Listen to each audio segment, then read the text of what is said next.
Terus, yang mana? Emang kamu pernah cerita? Kadang laki-laki kurang peka. Jadi semenit juga udah lupa lagi. Nggak benar-benar fokus. Itu gitu. sering banget dong aku ya. Kurang lebih Baby, begitu Bu. Ya. terima kasih semalam pulang. Baby, udah mandi? Udah. Terus ngobrol-ngobrol. Kamu udah mandi? Ke kamar mandi aku nanya lagi. Jadi belajar mendengarkan Bu Dona. Okay. Kita selesaikan saja episode kali ini guys.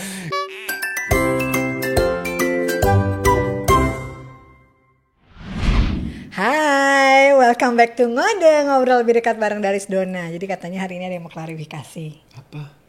Itu kan gara-gara video episode 1 kita tuh pas kamu opening tuh viral. Katanya Daris diskakmat sama Dona, emang gitu? Udah sering. Tadi gak gitu janjiannya. Iya. Janjiannya emang gimana? Janjiannya kamu... Saya harus klarifikasi. Sebenarnya itu bukan skakmat. Sebenarnya ya apa yang kalian lihat ya memang begitu keadaannya. Kita selesaikan saja episode kali ini guys. Nggak. Jadi sebenarnya kan waktu kamu ngomong aku diam kan. Diam. Aku tidak bisa berkata-kata. Nggak sebenarnya. Jadi ketika aku diam itu aku berusaha. Sebenarnya udah 3 kali nih. Jadi yang sebenarnya apa? Mesti kesel beneran ntar. Sebenarnya aku tuh berusaha untuk menjadi pendengar yang baik, menangkap apa sih yang pengen kamu sampaikan sebenarnya gitu. Apakah memang kata-kata yang kamu ucapkan, kalimat yang kamu sampaikan ke aku memang literally as it is gitu, atau sebenarnya ada maksud di balik itu gitu. Ada, kalau di keaktoran, di acting itu ada subtext. Apa itu? Apa ya?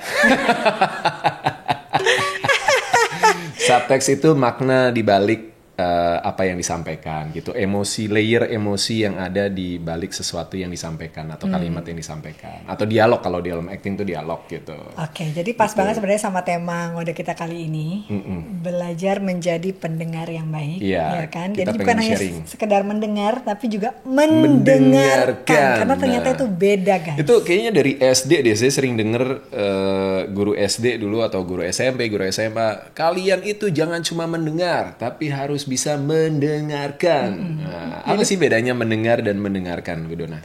Nah, kalau misalnya mendengar itu kan dengan telinga. Ya masa pakai hidung?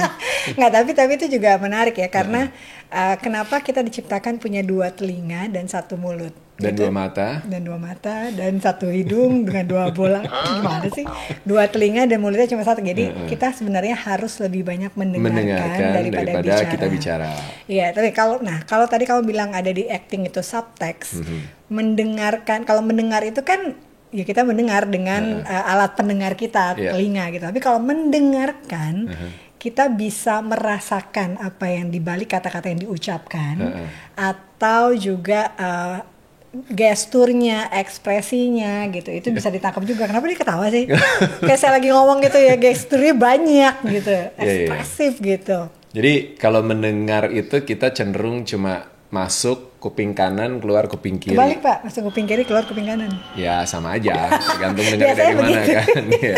Tapi cuma selewatan intinya itu. Itu kalau cuma mendengar. Jadi semenit juga udah lupa lagi. Nggak benar-benar fokus. Itu gitu. sering banget dong aku ya. Kurang lebih Baby, begitu Bu. Ya. terima kasih semalam pulang. Baby, udah mandi? Udah mandi? Udah. Terus ngobrol-ngobrol. Kamu udah mandi? Ke kamar mandi aku nanya lagi.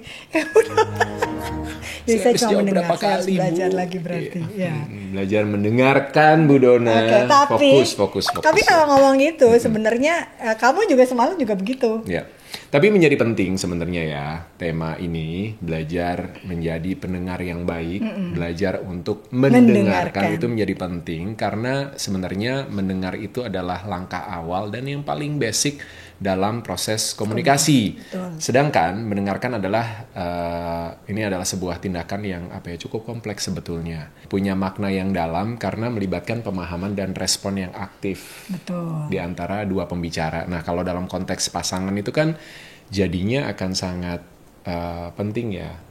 Kalau kita tidak bisa membedakan antara mendengar dan mendengarkan dan tidak bisa belajar menjadi pendengar yang baik buat pasangan kita. Betul. Artinya kita belum bisa untuk membangun komunikasi yang baik dan aktif juga pada akhirnya. Iya nggak sih?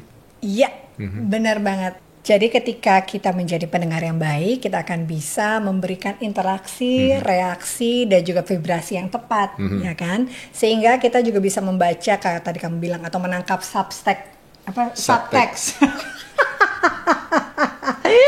Kita bisa menangkap subtext dari apa sih sebenarnya kita, yang emosi yang ingin disampaikan juga melalui kata-kata yang disampaikan oleh pasangan kita. Karena kan kadang kita tuh kalau pasangan ya, dalam konteks pasangan gitu, kita pengen menyampaikan sesuatu itu sebenarnya antara satu cuma pengen didengar, atau sebenarnya ada hal di balik itu gitu yang pengen disampaikan, tapi mungkin kalimatnya nggak lugas gitu, nggak tersirat kayak gitu aku kan. gitu suka muter-muter gitu ya.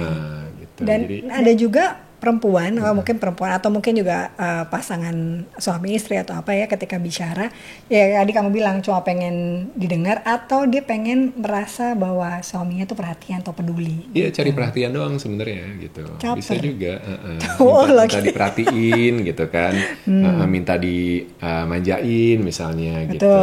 Jadi ketika kita menjadi pendengar yang baik dan benar-benar berinteraksi sama pasangan kita nih, kayak gini nih, dari pupil matanya, dari kedipan matanya, dari ekspresinya gitu kan, apakah seneng atau sebenarnya worry atau ada sesuatu yang disembunyikan, itu kita bisa nangkap itu sebenarnya. Iya.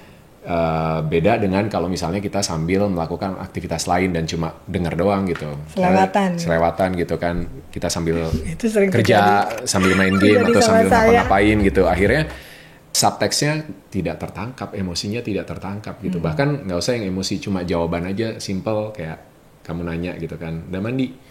Udah sayang gitu.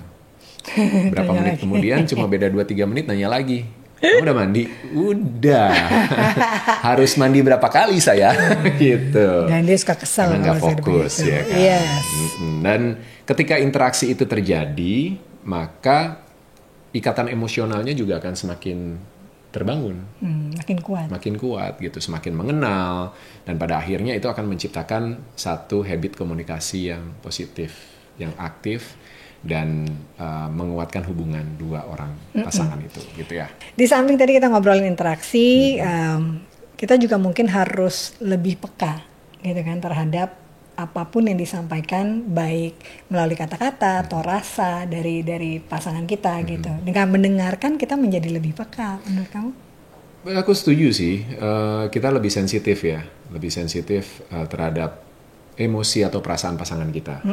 Dengan kita belajar menjadi pendengar yang baik, itu kita belajar untuk menangkap gitu, dan itu kan proses mengenal juga gitu, apa sih sebenarnya yang di dalam pikiran pasangan kita tuh apa sebetulnya, yang kalau kita sambil melakukan aktivitas lain itu pasti akan sulit untuk didapat gitu. Betul. Jadi memang kita harus meluangkan waktu, benar-benar fokus dan sadar bahwa pasangan kita sedang berbicara, kita mendengarkan, menangkap kata-katanya yang disampaikan, menangkap emosinya yang disampaikan, dari intonasi nada, dari ekspresinya, dan dari gesturnya. Nyambung nggak gitu, dari apa yang disampaikan sampai orang yang dengerin tuh dia ngerti nggak sebenarnya apa maksudnya yang gitu paling kan? penting ya, dan yang paling penting adalah reaksi balik yang kita kasih ketika kita nangkapnya nggak pas gitu ya, nggak sesuai, itu pasangan kita bisa ngerasa nggak dihargai. Gitu, nggak diperhatikan gitu. Kamu udah mandi belum? Udah sayang.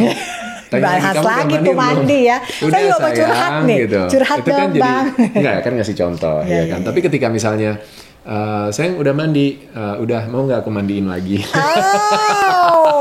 Kan beda gitu. Atau ketika misalnya repot ya. Misalnya curhat gitu ya. Lalu kita menangkap sesuatu yang ini kayaknya pasangan kita ceritanya seneng, happy gitu. Aku tadi ketemu loh sama sahabat aku, bla bla bla bla segala macem gitu. Tapi ternyata di balik itu ada kesedihan gitu, yang dia mungkin belum ungkapkan, atau ada perasaan nostalgia sama sahabatnya. Terus kita ngasih support emosi misalnya dengan kita pegang tangannya gitu.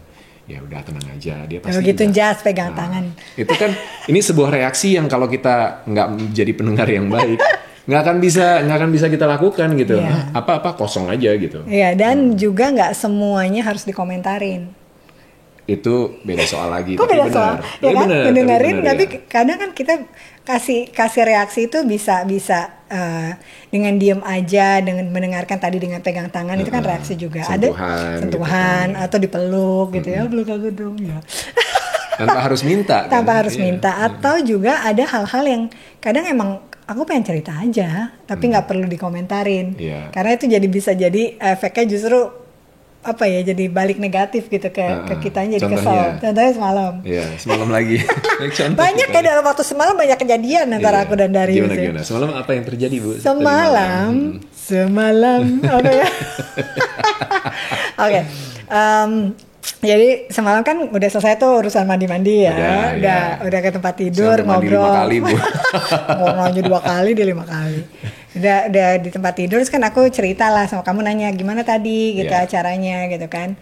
Karena kemarin kamu ada event kan. Iya, terus aku bilang iya tapi aku lapar, aku baru makan jam 3 sore. Soalnya pagi cuma minum jus doang gitu kan, terus gak sempat makan. Terus aku bilang, ya kenapa gak makan? Makanya makan dong gitu. Ya kan nggak mau makan berat, ya bawa buah, makan di jalan. Kan lagi diet, diet kan mau tinggal makan gitu. Padahal saya kan udah tahu ya. Jadi pengennya curhat, terus kasihan gitu. Ya tapi gitu. Karena aku udah sebel gara-gara mandi, ada jadi yang ketawa ini sering kayaknya di sini. Mungkin juga banyak perempuan-perempuan yang begitu karena ya. aku udah sebel gara-gara mandi, jadi aku nasihatin malah, makanya makan, tergantung niat aja kalau itu. Gitu. Tapi ada worry-nya juga sebenarnya. Iya, cuma saya nangkepnya saya jadi kesel aja. Iya, tapi karena kita mungkin udah ngebangun proses komunikasinya bertahun-tahun ya, jadi akhirnya jadi hal yang bukan, ya dia protes, Donna protes. Katanya mau dengerin. Gitu. Katanya mau dengerin. Masa aku cuma pengen didengerin doang. Iya, boleh dong aku nasehatin. Nah, kalau balik lagi tuh artinya kadang laki-laki worry dan kurang peka. Ya. Iya. Kurang. Kurang peka, tapi yang penting gak boleh kurang sayang. Jadi poinnya bahwa mendengarkan dengan baik itu bisa membangun ikatan emosional yang lebih kuat. Betul. Antar pasangan ya. Dan dengan begitu maka pasangan kita tuh ngerasa dihargai, dimengerti, dan itu juga bisa semakin membuat hubungannya semakin dalam, ikatan emosionalnya semakin kuat. Dan ngobrol sama orang ini juga menarik nih, ngobrol sama orang yang sama-sama excited, ya kan? Ketika diajak ngobrol, dia kasih perhatian, dia kasih atensi, bahkan bisa ngasih timbal balik emosi yang sama kadarnya gitu. Kalau seru-seru, kalau sedih, gitu. Itu bisa jadi ini loh, another level of happiness sebenarnya. Tapi itu benar loh, cuma sayangnya nggak semua orang bisa melakukan hal itu, karena kadang hal-hal kecil itu justru yang meaningful, yang bisa menjadi penting dan berdampak besar bagi keharmonisan sebuah hubungan. Ya, gitu. Betul sekali. Menariknya, yang kamu bilang tadi, tidak semua pasangan beruntung untuk bisa membangun komunikasi seperti atau punya another level of happiness seperti itu. Tapi sebenarnya ini bisa dipelajarin, tergantung balik lagi niatnya dan mau nggak untuk mencoba menjadi pendengar yang baik buat pasangan kita. Ini penting banget, dan tadi kita udah bilang bahwa ini jadi salah satu base dari bagaimana membangun komunikasi yang baik. Karena poin penting berikutnya adalah ketika kita berbicara lalu pasangan kita tidak benar-benar mendengarkan, yang ada nanti adalah pengulangan gitu. Nanya hal yang sama berulang lagi, dan itu lama-lama membuat pasangan kita merasa seperti tidak dihargai. Karena effort dia untuk bercerita, effort dia untuk menjawab misalnya, itu tidak dapat feedback yang baik dari pasangannya, bahkan ditanya lagi. Dan ketika membahas sesuatu misalnya, ada hal penting gitu ya, diceritain segala macam, terus one day dibahas lagi, sayang ingat gak waktu itu aku cerita tentang apapun, tentang hubungan, tentang dirinya, atau tentang pasangannya, tentang anaknya misalnya, atau tentang keluarganya gitu. Terus pasangannya, yang mana? Emang kamu pernah cerita? Gimana coba rasanya? Gak enak kan pasti, kayak, tapi sometimes it happen. Ya kadang terjadi. Segala macam kompleksnya permasalahan namanya manusia itu kan tempatnya salah, Bu. Ya kan. Tapi sebisa mungkin kita harus punya kesadaran. Iya, dan mungkin aku belajar untuk kayak kalau aku ya mungkin karena sering nanya kan, saya dona amnesia, jadi suka lupa cepat lupa dan gitu-gitu. Nah itu juga afirmasi nggak sih Bu? Kamu bilang dona amnesia jadi amnesia terus ya. Ya nggak boleh, saya dona amnesia, Bayong. Tapi jadinya kadang apa yang dibicarakan nggak nyambung. Orang selalu bilang kita nggak sefrekuensi gitu sebagai pasangan. Nggak gitu. Bisa relate, nggak bisa connect gitu. Yang ini maksudnya apa, yang ngomong yang ini dengarnya apa, tuh reaksinya. Jadi problem kan dalam komunikasi. Apalagi kalau jadi terjadi konflik. Bertahun-tahun itu jadi konflik dan itu akan numpuk, akan jadi bola salju, jadi bom waktu. Pemecahannya gimana ya? Balik lagi, ini salah satu baseline ya, belajar jadi pendengar yang baik. Udah itu aja dan nggak ada kata terlambat untuk belajar. Jadi buat teman-teman yang mungkin masih bermasalah proses komunikasinya ya, gimana kita mau menyelesaikan masalah yang besar kalau untuk hal-hal yang kecil dan sekedar untuk menangkap emosi pasangan kita nggak bisa gitu untuk meluangkan waktu untuk belajar gitu. Jadi please coba untuk belajar jadi pendengar yang baik buat pasangan kamu. Gitu. Belajar itu diperlukan niat juga berarti. Iya, niat untuk belajar. Iya, balik lagi ke niatnya. Mungkin nanti problem keduanya adalah bagaimana kita menyampaikan isi pikiran dan perasaan kita, karena ada beberapa orang yang juga kesulitan untuk bicarakan, nggak terbiasa. Tapi menurut aku poin pentingnya yang pertama adalah belajar mendengar dulu. Karena nikah itu kan sebagian besar adalah ngobrol, ya kan, dan paling enak sebenarnya ketika kita bisa bicara atau ngobrol apapun dengan pasangan kita, gitu kan? Karena ketika sudah bisa membicarakan apapun dengan pasangan itu, kayak tadi lagi, another level of happiness. Dan kita bisa jadi multiperan ya. Nikah itu kan juga kita bukan hanya suami istri, bukan cuma suami istri, bisa jadi kayak sahabat, tempat curhat, daripada curhat di tempat lain, bikin masalah baru, kan curhat sama pasangannya ya. Benar, atau nyari orang lain yang sefrekuensi, lebih repot ya. Nah, kenapa orang itu sulit menjadi pendengar yang baik? Yang paling pertama memang kesadaran sih, ya kan, kesadaran atau empati. Nggak semua orang punya tingkat empati yang tinggi, gitu. Termasuk juga bukan hanya sama orang lain, bahkan sama pasangannya. Iya. Ya kan? Dan nggak semua orang juga sadar sama apa yang dilakukan. Iya Jadi sih. memang kompleks ya. Kalau empati itu mungkin bisa dari karakter atau pengalaman masa kecil trauma atau masa kecil, bagaimana dia dibesarkan di keluarga gitu. Tapi sebenarnya setiap manusia aku percaya punya empati, tinggal dilatih, ditumbuhkan. Karena itu memang harus dari kecil sih. Gitu. Dan ketika nggak punya empati, cenderung narsistik misalnya, punya ego yang besar, itu sulit pasti untuk bisa jadi pendengar dan maunya cuma didengerin pada akhirnya kan. Ya, jadi sebenarnya untuk memupuk rasa empati itu bisa dibiasakan, mulai dari hal-hal kecil. Salah satunya adalah menjadi pendengar yang baik, mendengarkan pasangannya, anaknya mungkin gitu juga. Ya kan? Kira-kira apa aja ya faktor-faktor yang bikin orang tuh sulit jadi pendengar yang baik? Satu, mungkin bisa bilang lack of empathy. Bisa, dan ini berarti lebih ke sifat atau karakter ya, termasuk ego, terus narsistik, terlalu dominan gitu ya, sehingga dia merasa komunikasinya cenderung kalau orang-orang seperti itu kan satu arah ya. Dia ngerasa dia yang harus lead, dia harus bertanggung jawab sama semuanya gitu. Yang kedua mungkin sempat kita bahas tadi, kesadaran. Hidup tanpa kesadaran terhadap apa yang kita lakukan, apa yang ada di sekitar kita, itu biasanya akan membuat kita juga terputus koneksinya dengan orang-orang sekitar kita, terutama sama pasangan kita. Yang ketiga mungkin aku bisa bilang distraksi. Iya, gangguan ya. Iya, gangguan. Apapun itu, pekerjaan, urusan domestik, rumah tangga, anak, masak, segala macam, itu bisa gadget. Jadi gadget ya. Sekarang sampai ayo kita quality time, tapi kemarin sempat kita bahas di quality time juga tuh ya kan. Main handphone gitu. Jadi itu jadi mungkin 3 faktor itu yang jadi penghambat orang untuk bisa jadi pendengar yang baik.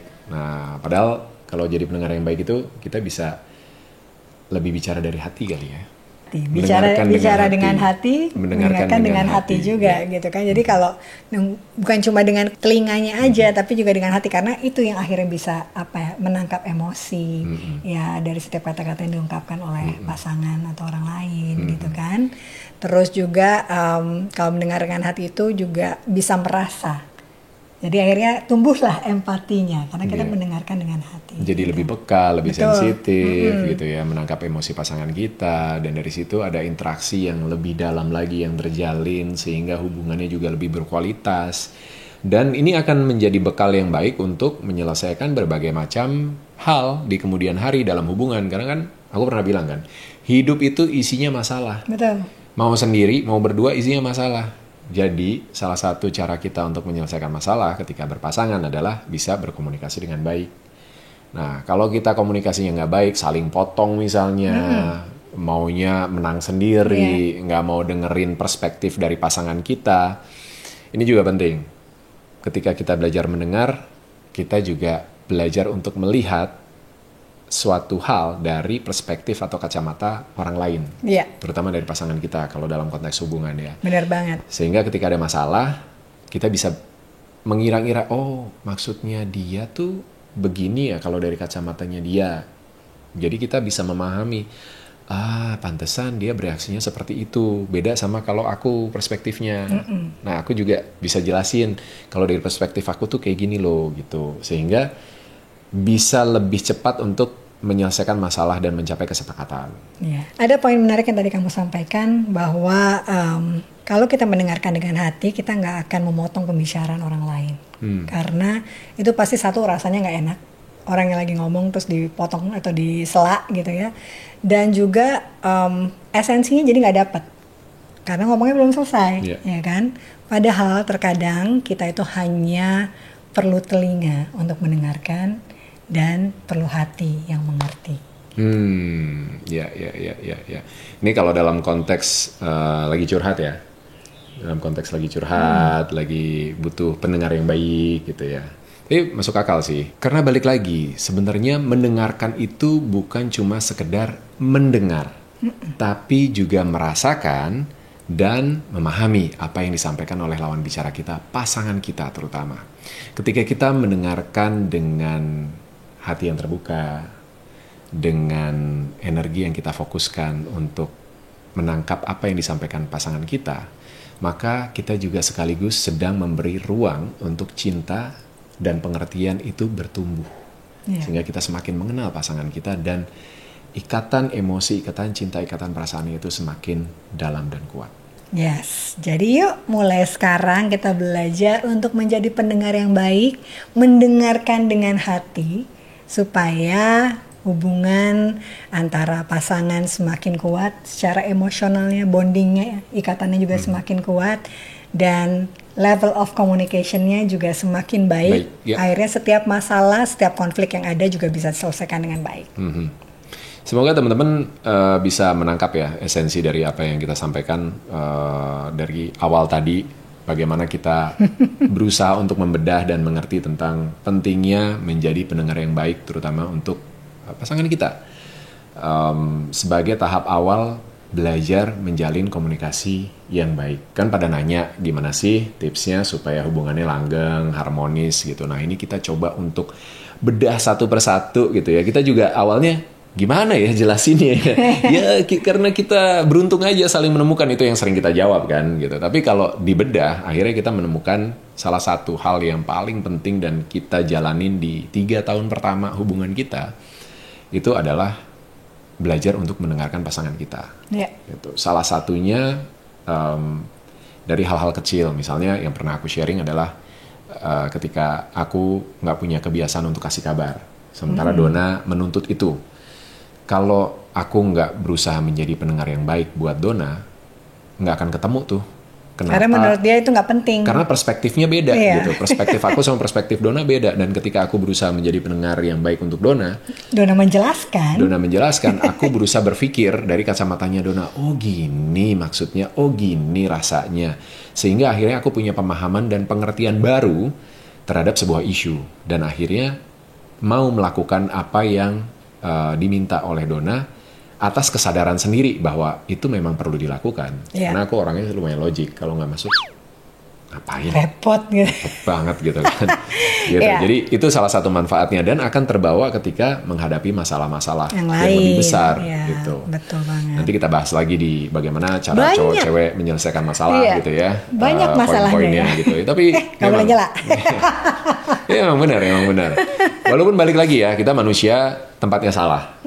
Kita nggak akan lepas dari namanya hilaf, namanya kita bikin salah, mungkin bikin sedih pasangan kita, mengecewakan, kita nyela omongan, itu pasti dilakukan. Tapi ketika kita sudah belajar dan memiliki kesadaran, memiliki empati, memiliki sensitivitas atau kepekaan, maka itu bisa kita kurangin, kita reduce, sehingga bukan jadi masalah yang berulang, bukan jadi masalah yang akhirnya jadi bom waktu dalam sebuah hubungan, karena pasti dalam hubungan rumah tangga, apalagi ketika sudah berkomitmen, lalu punya anak, masalah-masalah yang hadir itu akan semakin kompleks dan kadang kita nggak pernah mempersiapkan diri untuk menghadapi masalah itu.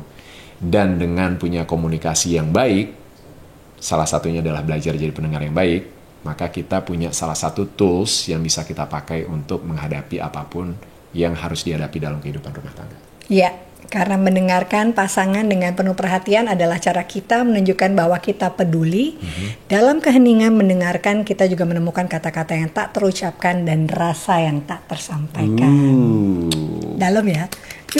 Dan mungkin kita juga harus ingat ya, bahwa dalam hubungan yang harmonis itu tidak hanya dibangun dari kata-kata yang diucapkan, tapi juga dari interaksi yang penuh dengan pemahaman dan pengertian, sehingga menjadi pendengar yang baik adalah fondasi dari komunikasi yang mendalam dan saling menghargai antar pasangan. Sampai ketemu lagi di ngode berikutnya. Bye-bye.